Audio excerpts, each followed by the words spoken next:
സ്വാഗതം. ശബരിമല സ്വർണ്ണക്കൊള്ളയിൽ പ്രത്യേക അന്വേഷണ സംഘത്തിന് 1 മാസം കൂടി സമയം നീട്ടി നൽകി ഹൈക്കോടതി. അന്വേഷണ സംഘത്തിന്റെ ആവശ്യം പരിഗണിച്ചാണ് ദേവസ്വം ബെഞ്ചിന്റെ തീരുമാനം. കേസിൽ FIR ആവശ്യപ്പെട്ടുള്ള EDയുടെ ഹർജി വീണ്ടും പരിഗണിക്കാൻ മജിസ്ട്രേറ്റ് കോടതിക്ക് ഹൈക്കോടതി നിർദ്ദേശം നൽകി. അതേസമയം കേസിൽ തിരുവിതാംകൂർ ദേവസ്വം ബോർഡ് മുൻ പ്രസിഡന്റ് N വാസുവിന്റെ ജാമ്യാപേക്ഷ കൊല്ലം വിജിലൻസ് കോടതി തള്ളി.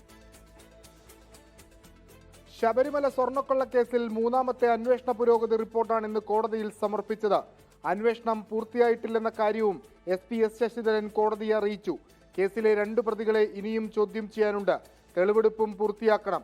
ഇത് പരിഗണിച്ചാണ് കോടതി 1 മാസം കൂടി സമയം അനുവദിച്ചത്. ഇത് 2ാം തവണയാണ് അധിക സമയം അനുവദിക്കുന്നത്. ശബരിമല സ്വർണ്ണക്കൊള്ള കേസിന്റെ FIR ആവശ്യപ്പെട്ടുള്ള EDയുടെ ഹർജി വീണ്ടും പരിഗണിക്കാൻ മജിസ്ട്രേറ്റ് കോടതിക്ക് ദേവസ്വം ബെഞ്ച് നിർദ്ദേശം നൽകി. നേരത്തെ റാന്നി കോടതി EDയുടെ ഹർജി തള്ളിയിരുന്നു. ഇതിന് പിന്നാലെയാണ് ED ഹൈക്കോടതിയെ സമീപിച്ചത്. ED അന്വേഷണം SITയുടെ അന്വേഷണത്തെ തടസ്സപ്പെടുത്തില്ലെന്ന നിലപാടിലാണ് ഹൈക്കോടതിയുള്ളത്.